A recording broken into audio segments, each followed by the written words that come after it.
Hey, what's going on, everybody? It has been a minute since any upload in general, but leave it to me to come back with a Despia profile when I haven't posted in a while. So here we are. As you can see by one of the first cards, there's a reason I'm doing this, and it's because I have taken the time to waste money on cardboard and Yu-Gi-Oh! In higher rarities. So let's just dive right on in. You see the title of the video, so you know what version of the deck we're playing. This is Bestial Engine, but not the, it's just the Bestials themselves. It's not the Bestial Engine. It is the cringe version. So let's jump right in. First and foremost, you saw the ultis that I had to waste my money on, but damn, do they look good. Triple Aliber. And then we have the two tragedy and the one ad lib. I considered making room for the dramaturge because in this particular version, it actually does come up a lot more, especially needing Despia names for some of the combos sometimes. But honestly, you can get away without doing it, and I just needed the space for some other stuff in order to make some of the other stuff happen. So just these for the names. This is usually pretty standard. Two Albaz as well. Honestly, in this version, you can play three if you want to. But again, I just couldn't find the space for it. So just the standard two that it is. The standard Kit and Mercurier. In this one, I do play the Incredible Ecclesia also because when you fuse in this particular version, you end up using more light targets than you do dark targets. So I wanted an extra light target, and Nibiru's not really the greatest this format, so I just decided to use the Ecclesia because Ecclesia is handy with this deck. Tagging Albaz and then having Super Poly on legs is very funny. And if you really want to get spicy with it, you can play a tuner. You can play a synchro in the extra deck because Ecclesia is a tuner. But of course, Branded Fusion locks you into fusions the entire turn, so you're never usually going to be able to do that. So I don't recommend that, but it does come up sometimes. Here is one of the funny things that a bunch of people tried out, but that I am finally trying out now, is the Keeper of Dragon Magic. This does come in the, one of the reasons also I'm doing this deck profile is because most of this is in the structure deck. So you can pretty much pull this off with just the Albaz structure decks if you want to do this. Obviously, if you don't have the Ecclesias, then you can substitute it for something else. But all this is in the structure deck. I just got the higher rarity versions because I waste my money on this card game.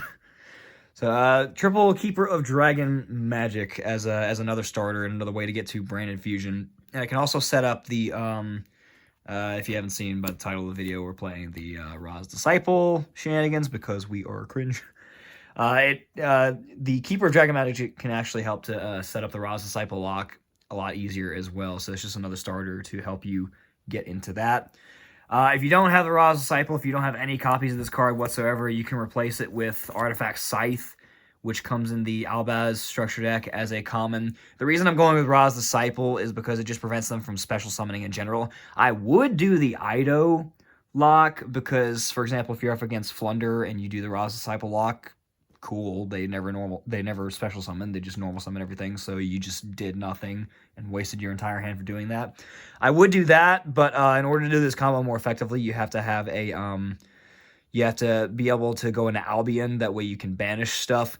The reason that's really important is because this combo plays around Bestials and DD Crow, which are really, really popular right now. Because if you go Branded Expulsion to Reborn this and something else, if one of them's in the graveyard and your opponent Bestials that, then it fizzles, so it just doesn't work. So being able to banish all of them and play around Bestials is really important. And unfortunately, you can't do that with Ido because Ido sends you into Libellium rather than Albion to banish it. For the rest of the monsters, we're playing the Edgemp package as well, so 2 Edgemp Chain, and we'll get into the rest of that after the monsters. And then the Bestials, we have the 3 Magnuma, 2 Druids, 1 Saronir. This is pretty much a standard package for anything that's just fitting Bestials in as an engine. But that is what we got for that. That is the monsters. Let's go right on in to the spells. As per usual, triple Branded Fusion, that I don't need to explain that whatsoever. What I do need to explain, however, is only 2 Branded Opening. There are 2 reasons for this. 1, space. 2, you're already playing enough starters, so you don't really want to play too many starters. And the normal summons are better because they act as bodies. And Branded Opening is nice because it provides you destruction protection in the grave. But you have to discard a card with it, and there's only a couple discards that are really good when you do that, like Tragedy, Edge and Chain. You don't really get value off the rest of them when you do that. So you can afford to cut back on a starter because, I mean, you're playing triple Branded Fusion, double Branded Opening, triple Oliver, triple Keeper of Dragon Magic, and the Spriggan's Kit. So you play enough starters already. So just making space for stuff, you can cut this down and make room for some other stuff, which is why I'm only playing the 2. I did still have to make room for the Branded Lost, though, because this card's unfair. I mean, go look at my videos clearing up all the ruling confusion with this, and you'll understand why this card is just so good and why you pretty much have to make room for it in any build of Despia. Double Branded in red. I considered cutting this down, maybe because you don't really go into the Guardian Chimera play in this deck as much as you do other stuff. But this is still really good because it can help you dodge Bestials if you have the hand for it. And it's just another way to fuse to be able to extend your combo if you need to be able to do that. And it's mainly just for dodging Bestials, but there are other situations where it just comes up and is really handy as well. And I do play the Theater because Searchable Poly usually comes up. It ends up being your follow-up. Sometimes, funny enough, if you have a weird hand, you have to go through a lot more of your resources than you wanted to. But just in general, it's really good for the deck. It usually always comes up. The 2 Patchwork and the 2 Poly to go with the 2 Edge and Changed earlier. The Fright for Engine is still really good, even in this version of the deck.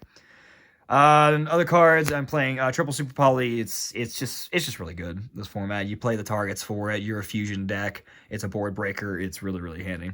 And the only trap in the deck is the Branded Expulsion, which makes this entire thing work. I considered making room for Branded Banishment as well, because in weird hands where you don't really have anything set up and you need a card to set, like if you already have this and you can set another one, but Branded Red's not really good, I consider Branded Banishment.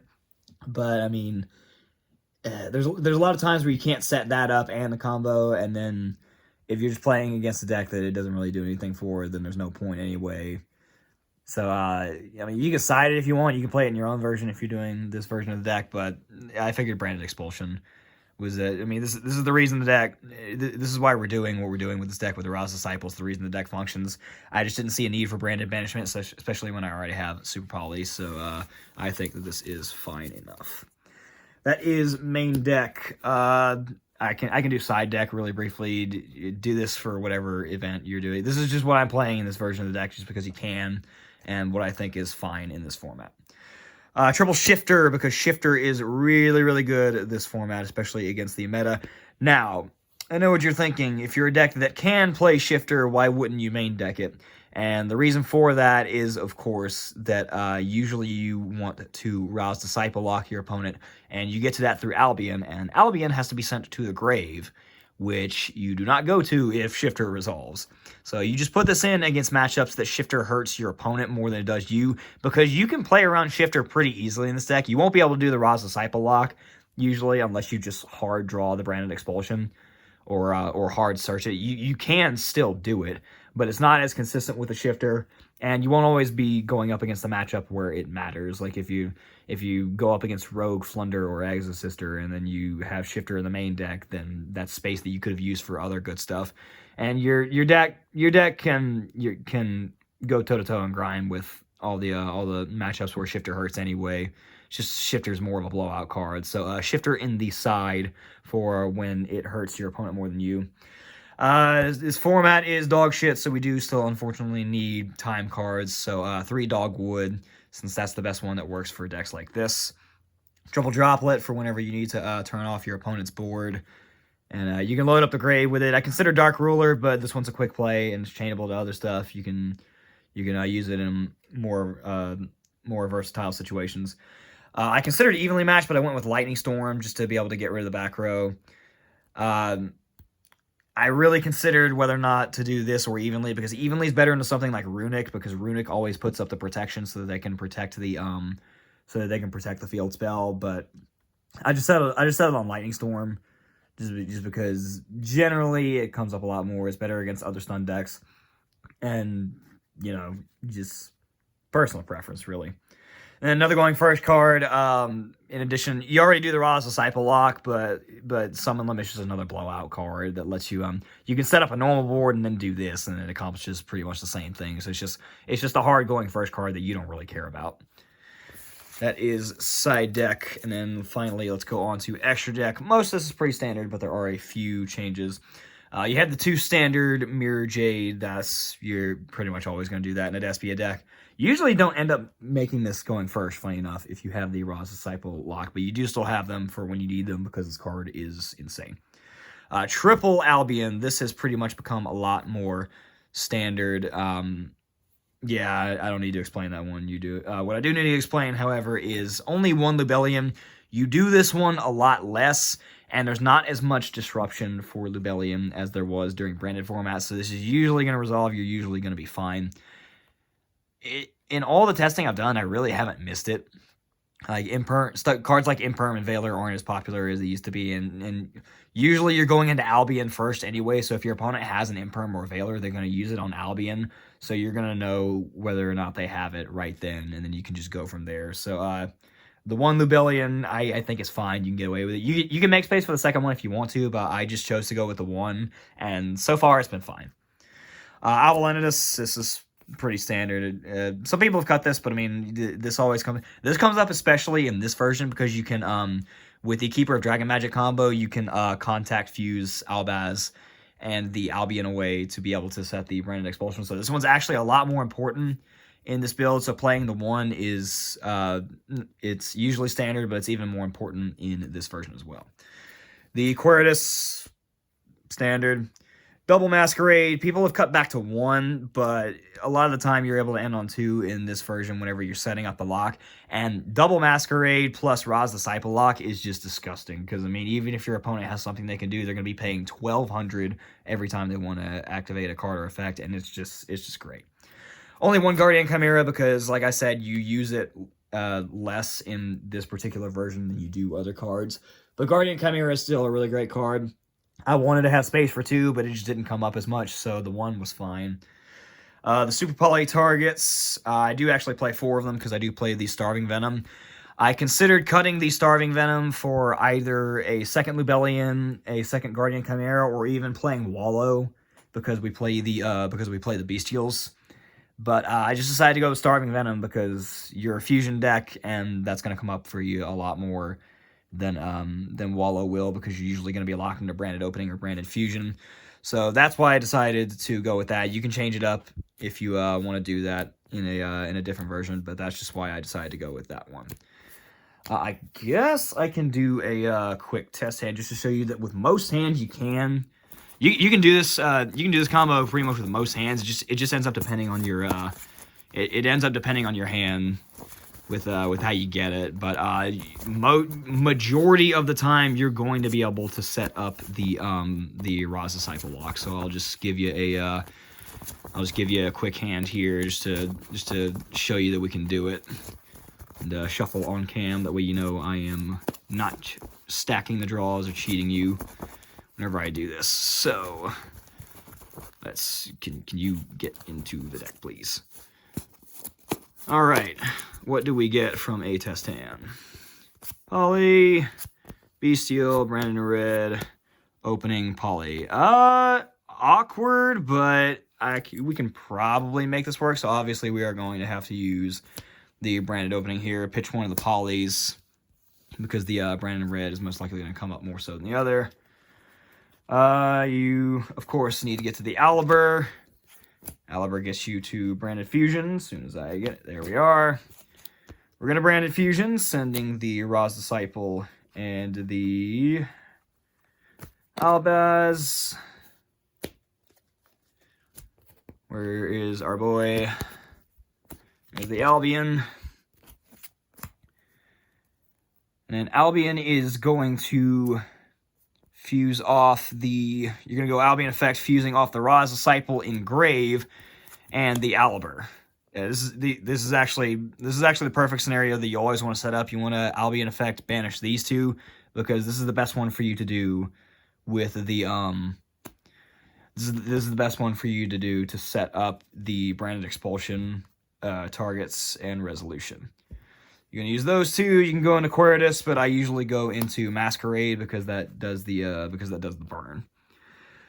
So now what you need to do is you need to be able to get Albion into the grave so that I can actually get to the Branded Expulsion. So there's a myriad of ways for you to be able to do that, but in this instance we're actually going to use the Magnuma, target the Albaz in grave. You're going to banish that. That way you have follow-up with the Magnuma, because Magnuma in end phase, you can search another Bestial. Because we're going to need to use this body anyway, so you may as well get follow-up with it afterwards. So, Poly, send these two off. Make Dragostapelia. It's going to suck because you're going to have to tribute the Dragostapelia for the effect. You can tribute the Masquerade as well, but leaving the burn is honestly a little bit better. You can set this if you want, because this may come up. End phase, Magnum Resolve, search a Druid's Worm. End phase, where is Branded Expulsion? It's around here somewhere. There it is. Set that off of Albion. And then simply all you do from beyond that point is draw phase, Branded Expulsion, tribute the Dragostapelia, target Aliber and Ra's Disciple. They're banished. Kind of see them up in the corner here. These are banished. Target these two. Your opponent can't bestial that because they are banished. So you give your opponent the Ra's Disciple and you give yourself the Aliber, and you can use Aliber effect to search the Branded Fusion for follow-up, so you get follow-up after that as well. In this particular hand, you also had a Branded in red to be able to work with, as well as a Bestial in hand. So it varies hand to hand, but as this demonstrates, you usually have a way to Branded Expulsion to be able to give your opponent Ra's Disciple and give yourself follow-up in the case of Aliber. And it plays around a Bestial because usually the Ra's Disciple and the target that you give yourself are going to be banished. So beyond that, that's all I got for you. Thanks for tuning in. Have a good rest of the day.